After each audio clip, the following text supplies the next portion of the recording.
मेरा नाम आरुषि है। ये कहानी मेरी बेटी अदिति और उसकी ज़िंदगी पर है। मैं बिजनौर के एक छोटे से कस्बे की रहने वाली हूँ। जब मैं विधवा हुई तो मेरे माँ बाप ने मेरी दूसरी शादी कर दी।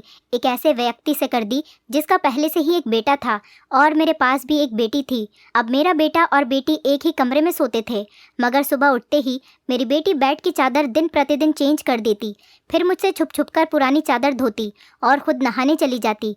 कई बार तो मेरी बेटी बेहोश भी हो जाया करती थी। वो दिन ब दिन बहुत कमज़ोर होती जा रही थी। एक दिन सुबह उठकर मैं जल्दी से बेटी के कमरे में चली गई, मगर आगे का माहौल देखकर मैं शर्म से पानी पानी हो गई। दिल से एक यही बात निकली कि भगवान ऐसा मंजर कभी किसी माँ को न दिखाए, क्योंकि वहाँ मेरी बेटी और बेटा। मैं शादी के 2 साल बाद ही विधवा हो गई थी। उस वक्त मेरी उम्र 18 साल थी, क्योंकि मेरे माँ बाप ने मेरी शादी 16 साल की उम्र में ही कर दी थी।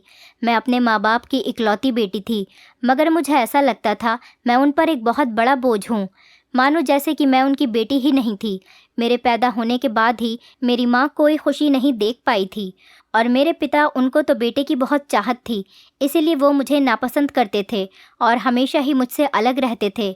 मुझे दिल से प्यार नहीं करते थे, वो मुझे अपना मानते भी नहीं थे और मुझ पर बहुत गुस्सा करते थे। कुछ ख़ानदानी सख्तियों की वजह से मेरे पिता दूसरी शादी भी नहीं कर सके। बस इसी कारण वो मुझसे बहुत नफ़रत करते थे, हर वक्त मुझसे सख्ती से ही बात करते थे, और इसी वजह से उन्होंने मेरी शादी भी जल्दी ही करवा दी थी। मेरा पति सरकारी स्कूल में एक शिक्षक था। हमारी एक 3 साल की बेटी भी थी, मगर एक दिन विद्यालय से आते हुए रास्ते में उनका एक्सीडेंट हो गया और मौके पर ही उनकी मृत्यु हो गई। वो भी मेरा साथ छोड़ गए। वो दिन मेरे लिए किसी कयामत से कम नहीं था। मुझ पर तो परेशानियों के पहाड़ ही टूट पड़े थे। कुछ दिन गुजरने के बाद मेरे सास ससुर ने भी मुझे मेरे माँ बाप के घर भेज दिया। शायद उन पर भी मैं बोझ ही थी। वो भी मुझे अच्छा नहीं समझते थे। उनके ख्याल से मैं मनहूस औरत थी। मैंने ही जैसे उनके बेटे को मार दिया हो। फिर मैं चुपचाप अपने माँ बाप के साथ उनके घर आ गई। मेरे माँ बाप ही मुझे बोझ ही समझते थे। मैं अपनी बेटी को सीने से लगाकर अकेले अकेले बहुत रोती थी। फिर कुछ दिन बाद मेरे माँ बाप ने मेरी दूसरी शादी कर दी, एक ऐसे व्यक्ति से जिसका पहले से ही एक बेटा था और मेरे पास भी एक बेटी थी। हम दोनों एक जैसे थे, इसीलिए हमारी शादी हो गई, वरना मेरे तो अच्छे रिश्ते भी नहीं आते थे। उसका बेटा मेरी बेटी से 1 साल छोटा था। उसके बेटे का नाम अभिषेक था और मेरी बेटी का नाम अदिति था। हम लोग साथ ही रहने लगे और वक्त इसी तरह गुजरने लगा। देखते ही देखते अदिति 16 साल की हो गई और अभिषेक 15 साल का हो गया। जब अभिषेक के पिता का देहांत हो गया, वो भी इस दुनिया से चले गए। मतलब मेरे दूसरे पति भी हमेशा हमेशा के लिए हमें छोड़कर चले गए। उनकी हमेशा ही तबीयत खराब रहती थी। उन्हें तरह तरह की बीमारियों ने घेर रखा था, लेकिन उनकी बीमारियों के साथ जैसे तैसे गुजर बसर हो रहा था। उनके जाने के बाद मानो जैसे घर की रौनक ही उड़ गई हो।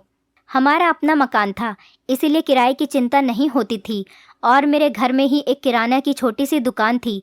एक दिन जब हम सब लोग सो रहे थे, फिर अचानक ही बहुत ज़ोर से आवाज़ आई। मेरा तो दिल बैठ गया। मैं बहुत घबरा गई थी और डर भी गई थी। मैंने देखा कि ये आवाज़ तो अभिषेक के कमरे से आई है।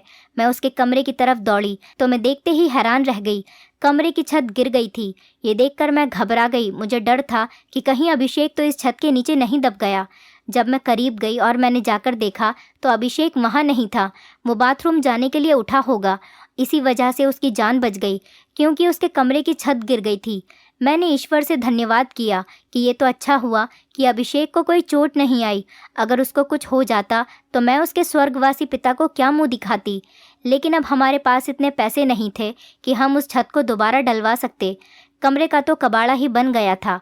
सारी छत गिर चुकी थी और हमने उसको उसके हाल पर ही छोड़ दिया। उसके बाद मैंने अपने लिए अपना बिस्तर रसोई में ही डाल दिया और कमरे में दोनों बच्चों को सोने के लिए कहा, क्योंकि बाहर तो बहुत ज़्यादा सर्दी थी और बाहर कोई सो भी नहीं सकता था। और कमरे में एक बेड और एक चारपाई ही थी। 2 लोग भी बहुत मुश्किल से सो पाते थे। अब वो दोनों एक ही कमरे में सोते थे। मजबूरी थी, क्या कर सकते हैं। एक कमरे में तो दुकान थी और मेरे पति ने घर में 3 ही तो कमरे बनवाए थे। यूँ तो हम 3 लोगों के हिसाब से कमरे ठीक थे, लेकिन एक कमरा दुकान के लिए भी तो ज़रूरी था। अब मजबूरी थी, क्या कर सकते थे, गुजारा तो करना ही था। एक दिन मेरा बेटा बेटी के कमरे में सोया तो सुबह सुबह कुछ ऐसा हुआ कि मैं चकित रह गई। अभिषेक तो सवेरे उठकर नाश्ता करने भी बैठ गया था, जबकि अदिति अभी तक सो रही थी। वो तो इतनी देर तक नहीं सोती थी, लेकिन आज वो इतनी देर तक क्यों सो रही थी? उसकी आदत थी कि वो सुबह जल्दी उठ जाया करती थी। मैंने उसको आवाज़ भी दी तो वो उठ नहीं रही थी। थोड़ी देर के बाद मैंने उसके कमरे में जाकर उसको देखा तो पता चला कि वो बेहोश हो चुकी थी। मैं बुरी तरह से घबरा गई थी कि उसको क्या हो गया। मैंने फ़ौरन ही अभिषेक को बोला कि पास के ही डॉक्टर को घर बुला लाओ। डॉक्टर घर पर आया तो डॉक्टर ने कहा कि ये बेहोश हो गई है। लड़की काफ़ी कमज़ोर है, खून की भी कमी है। कोई भारी काम इससे मत करवाना, बस आराम ही करवाना। फल, अच्छा खाना वगैरह खिलाइए, ठीक हो जाएगी। जब अदिति को होश आया तो मैं उसके पास गई और मैंने उससे पूछा कि तुम्हें क्या हो गया था। तो वो कहने लगी कि बस ऐसे ही बैठे बैठे मुझे चक्कर आने लगे थे और मैं बेहोश हो गई थी। मैंने अपनी बेटी को कहा कि तुम आराम करो, मैं तुम्हारे लिए नाश्ता बनाकर लाती हूँ। जब मैं नाश्ता लेकर आई और मैंने आकर देखा, वो अपने कमरे में नहीं थी और कमरे के बिस्तर पर चादर भी नहीं थी। मैंने बाहर जाकर उसको देखा तो वो उसी चादर को बैठकर धो रही थी। मैंने उससे पूछा, तुम ये चादर क्यों धो रही हो? तुम्हारी तो तबीयत ठीक नहीं है, डॉक्टर ने तुम्हें आराम करने के लिए कहा है। मैं उस पर बहुत चिल्लाई और कहा कि यहाँ से उठो, अपने कमरे में जाओ और नाश्ता करो, कुछ खाओ पियो, तभी तो ठीक हो जाओगी। उसने कहा, नहीं नहीं, मुझे ये चादर ज़रूर धोनी है। बिस्तर पर बिछाने के लिए हमारे घर में एक ही तो चादर है। मैंने कहा कि अचानक से ये चादर धोने का भूत तुम्हारे सर पर क्यों सवार हो गया है? इतनी तो चादर गंदी नहीं थी जो तुम उसको धोने के लिए बैठ गई। छोड़ दो इसे, मैं खुद इस चादर को धो दूंगी, उठो यहाँ से। उसने मेरी बात नहीं मानी और चादर को छत पर सुखाने के लिए चली गई। उसके बाद ही उसने नाश्ता किया। फिर थोड़ी देर के लिए वो सो गई और अभिषेक भी काम पर जा चुका था। उसको सिर्फ मैंने हाई स्कूल तक ही पढ़ाई करवाई थी और वो एक कपड़े की दुकान पर काम करता था। वो बहुत ही मेहनती था। घर वाली दुकान तो मैं खुद ही चला लिया करती थी। वैसे भी उस दुकान में ज़्यादातर बच्चे ही आते थे। दिन इसी तरह से गुजर गया। उस दिन अभिषेक ने मुझसे कहा, आज मैं खाना खाकर आया हूँ। वो देर से आया था और अदिति भी पहले से ही कमरे में सो चुकी थी। वो भी जाकर कमरे में सो गया। मैंने भी रसोई में अपनी चारपाई डाल रखी थी। जगह बदलने की वजह से मुझे नींद नहीं आ रही थी। मैं अपने पति को याद ही कर रही थी। दूसरा पति मेरा बहुत अच्छा था, मेरा बहुत ख्याल रखता था। उसने कभी भी मुझे पहली शादी का ताना नहीं दिया था और मेरी बेटी को वो हमेशा अपनी ही बेटी समझता था। और मैंने भी अभिषेक को कभी नहीं बताया था कि वो मेरा सौतेला बेटा है। उसने भी मुझसे अपने हिस्से का प्यार ले लिया था। वो मुझे सगी माँ से भी ज़्यादा प्यार करता था और मेरा कहना भी मानता था। वो उस घर में अकेला ही मर्द था। वो हमारा इकलौता ही सहारा था, वरना हम दो औरतें कहाँ जाती। काम भी अच्छे तरीके से कर रहा था। मैंने उससे कहा भी था कि वो आगे की पढ़ाई प्राइवेट पढ़ ले, क्योंकि अगर उसके पास कोई अच्छी डिग्री होगी तो नौकरी भी अच्छी मिल जाएगी। वो मेरी बात मान लेता था। सुबह सुबह फिर से कुछ ऐसा हुआ कि मैं हैरान रह गई। अदिति फिर से बेहोश हो चुकी थी और इस बार तो उसकी शक्ल देखकर लग रहा था जैसे उसके जिस्म का सारा खून ही खींच लिया गया हो। वो बिल्कुल पीली पड़ गई थी।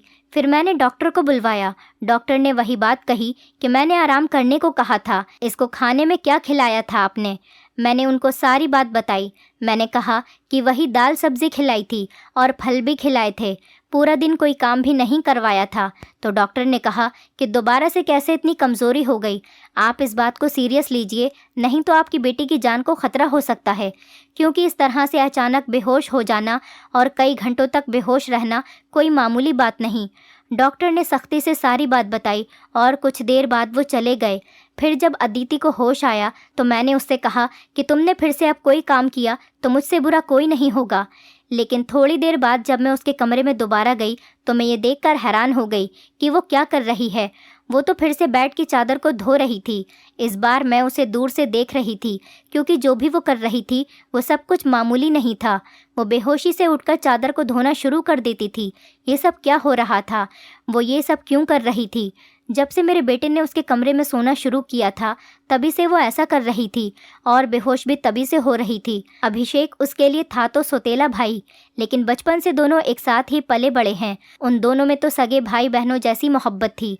फिर ऐसा क्या हो रहा था? मेरी बेटी की तबीयत दिन ब दिन क्यों ख़राब होती जा रही थी? मैं रोती और सोचती रहती कि ये सब कुछ क्या हो रहा है। एक औरत कमज़ोर तब होती है जब वो बच्चे पैदा करती है तो उसके अंदर बिल्कुल भी ताकत नहीं रहती, लेकिन जवान लड़कियां यूँ बेहोश होने लगें, ये तो कोई नॉर्मल बात नहीं थी। दूसरे ही दिन उसने चादर धोकर छत पर सुखाई।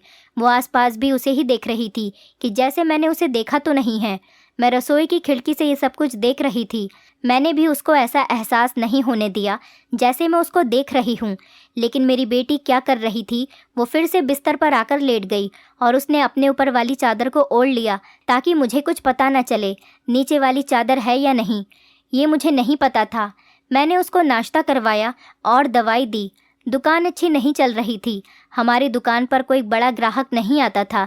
सिर्फ बच्चे ही गोलियां और टॉफ़ियाँ लेने आते थे जो 5-10 रुपए देकर चले जाते।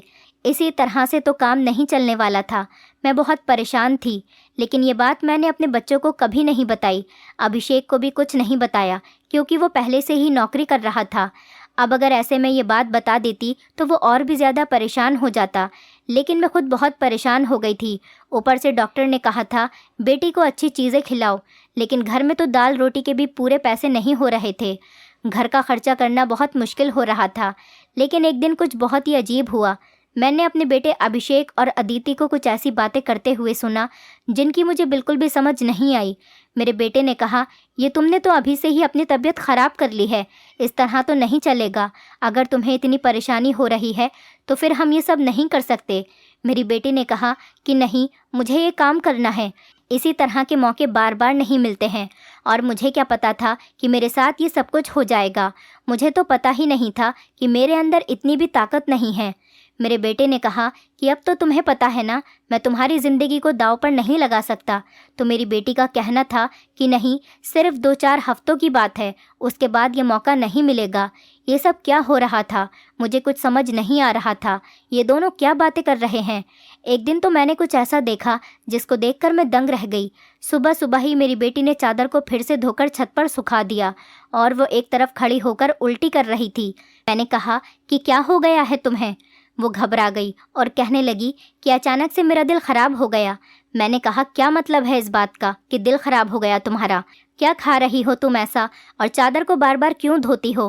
क्या छुपा रही हो मुझसे?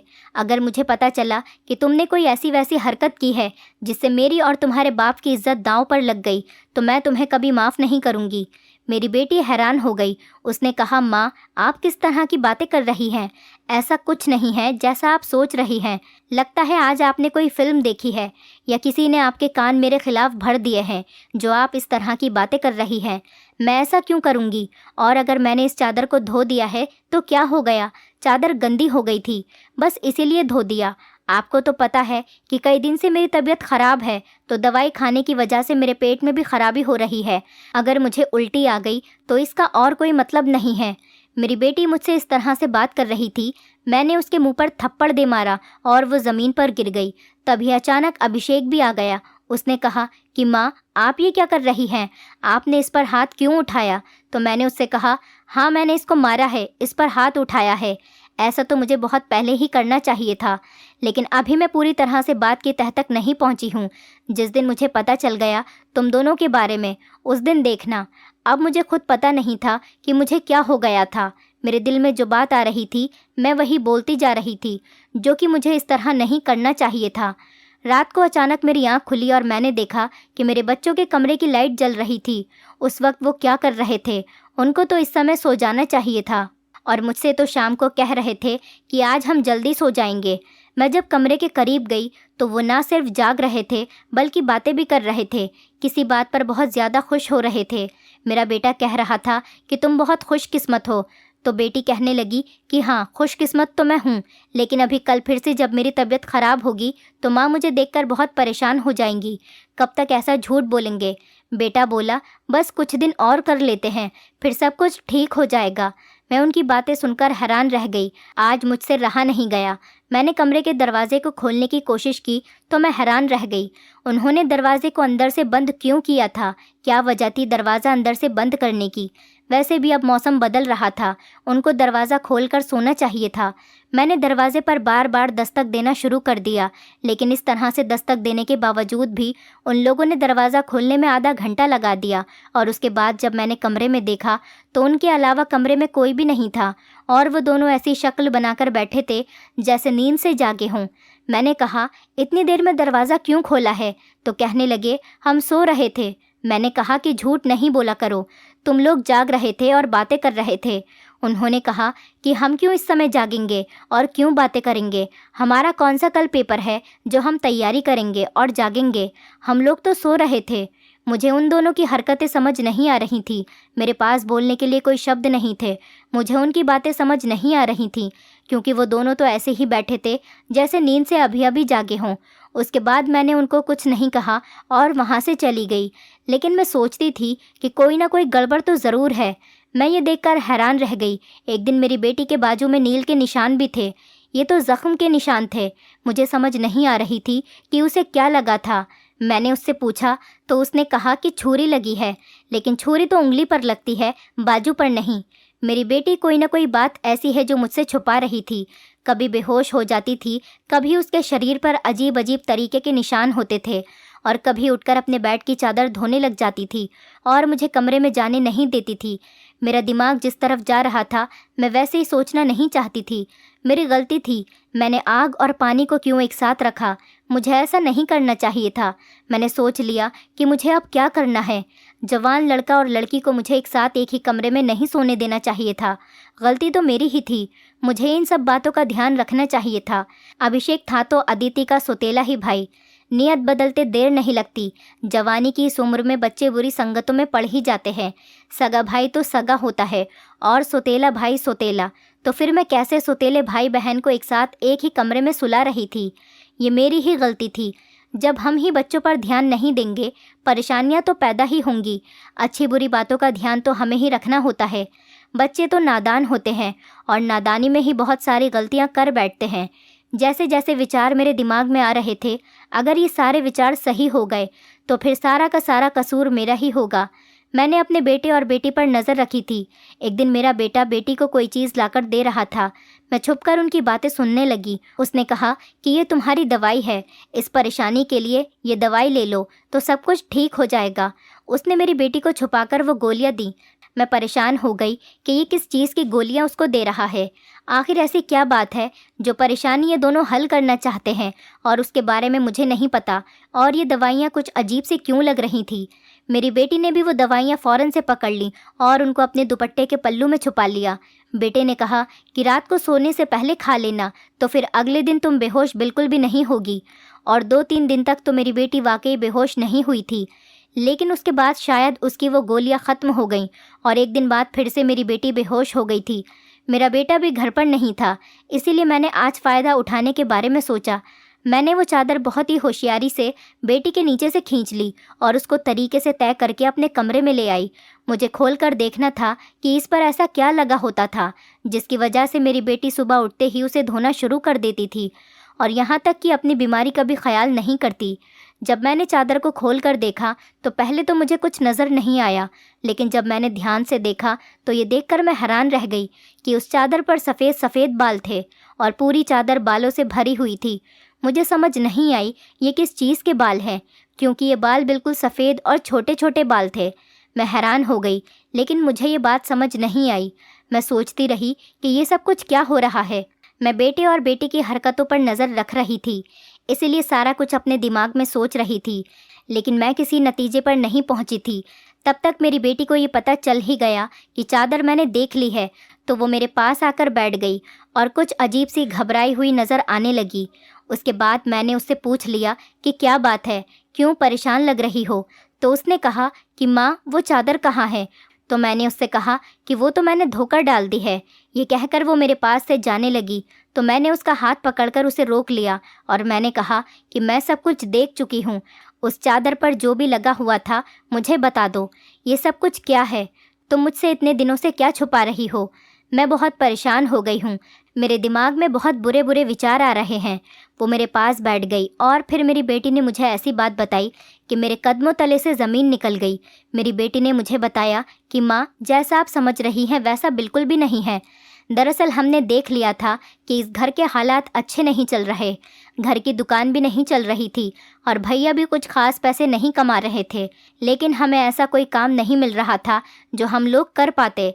फिर भैया के एक दोस्त ने उसको एक काम दिया। दरअसल उसने कुछ बहुत ही नस्ली किस्म के बिल्ली के बच्चे रखे हुए थे, जो कि 3 से 4 की तादाद में थे।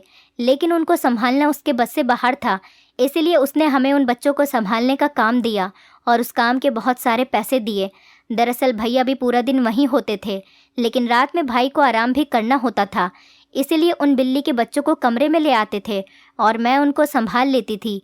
उन्हीं के बाल सुबह चादर पर लगे हुए थे, जिसको मैं सुबह को धो देती थी, क्योंकि हमें पता था कि आपको इस तरह की चीज़ें अच्छी नहीं लगती और हम आपको ये सब कुछ बताना भी नहीं चाहते थे। हम ये सब काम कर रहे हैं और मुझे बाद में पता चला कि मुझे बिल्ली के बच्चों से एलर्जी हो जाती है, जिसकी वजह से मैं सुबह को बेहोश हो जाती थी। भैया ने मुझे जो दवाइयाँ लाकर दी थी वो भी इसी चीज़ की थी, ताकि मेरी एलर्जी कम हो जाए। माँ, भैया का वो दोस्त बहुत अमीर है और वो इस काम के हमें बहुत ज़्यादा पैसे भी दे रहा था। वो हमें एक दिन के 1000 रुपये दे रहा था और आज उन बच्चों का हमारे घर में आखिरी दिन था, क्योंकि अब वो उन्हें लेकर दूसरे शहर चला गया है और हमने इतने पैसे कमा लिए हैं कि हम उस कमरे की छत भी डलवा सकते हैं और घर का कुछ राशन भी ला सकते हैं। हमें पता है कि आपको पालतू जानवर पसंद नहीं है, इसीलिए हमने आपको ये बात नहीं बताई थी, लेकिन आपने तो न जाने हमारे बारे में क्या क्या सोच लिया, हम पर इतना शक किया। आपने हमारे बारे में जो बातें की वो हमारे दिल में तीर की तरह जाकर लगती थीं। मैं जानती हूँ कि वो मेरा सुतेला भाई है, लेकिन वो मेरे सगे भाइयों से भी बढ़कर है। उसने हर बार सिर्फ हमारे बारे में ही सोचा है, जबकि देखा जाए तो हम उसके क्या लगते हैं। उसका पिता तो इस दुनिया से जा चुका है और उसके अपने रिश्तेदार भी तो हैं, जो कि हमसे बहुत ज़्यादा अमीर हैं। वो उनके साथ जाकर भी तो रह सकता है, लेकिन वो फिर भी हमारे साथ रहता है, क्योंकि वो हमें कभी अकेला नहीं छोड़ना चाहता। उसने हमेशा मुझे अपनी सगी बहन ही माना है। उसने कभी मुझसे कोई गलत बात नहीं की और वो हमारा साथ भी देता है, हमारे लिए बहुत कुछ करता है। पूरा दिन वो काम करता था, रात को मैं उसकी मदद करती थी। वो कहता था कि वो रात में भी ये सब कुछ कर लेगा। दिन भर तो वो बेचारा मेहनत करता था, इसीलिए मैंने उससे कहा कि रात को तुम आराम किया करो, बच्चों को मैं देख लूँगी। इसीलिए मैं उसकी मदद कर रही थी। मुझे ये सुनकर बहुत ही ज़्यादा अफसोस हुआ और मुझे खुद पर बहुत गुस्सा भी आ रहा था। मैंने अपने बच्चों के बारे में क्या क्या सोचा। मैं अपने बच्चों के बारे में जितना गलत सोच रही थी, मेरे बच्चे उससे भी कई गुना ज़्यादा अच्छे हैं। इतनी गलत बातें मैंने उनके बारे में सोची जितनी मुझे सोचनी भी नहीं चाहिए थी। हमने ये बात अभिषेक को नहीं बताई, अदिति ने भी उसको कुछ नहीं बताया कि मुझे सारी बात का पता चल गया, क्योंकि अब ये काम वैसे भी ख़त्म हो गया था और मैं उसकी नज़रों में और ज़्यादा गिरना नहीं चाहती थी। कुछ दिन बाद अभिषेक ने उस कमरे की छत डलवा दी और अब हमारे घर का कमरा भी ठीक हो गया था। धीरे धीरे हमने बहुत मेहनत की। मेरी बेटी ने भी घर में बच्चों को ट्यूशन पढ़ाना शुरू कर दिया था। हमारे हालात पहले से बेहतर होने लगे। धीरे धीरे इतने बेहतर हो गए कि हमारे घर में कोई तंगी नहीं रही। मेरे साथ ज़िंदगी ने बहुत बुरा किया था, लेकिन अच्छा ये किया कि मुझे बहुत ज़्यादा नेक और अच्छे बच्चे दिए, चाहे वो मेरे अपने थे या पराए। ईश्वर की कृपा से मेरे दोनों बच्चे बहुत ही मेहनती हैं और इस बात को समझते हैं कि अभी उनकी मेहनत के दिन है। हाथ पर हाथ रखकर नहीं बैठ सकते, क्योंकि उनके सर पर पिता का साया नहीं था और मैं भी कुछ खास कर नहीं सकती थी। इस बात का उनको एहसास था और ये एक बहुत बड़ी बात है। ईश्वर की कृपा है कि अब सब कुछ ठीक हो गया। ऊपर वाले का लाख लाख शुक्र हुआ। जैसा मैं सोच रही थी वैसा कुछ नहीं हुआ, लेकिन ऐसा हो भी सकता था। अगर ऐसा होता तो मैं कहाँ जाती। बस आखिर में इतना कहना चाहूँगी, जो ऊपर वाला चाहता है होता वही है।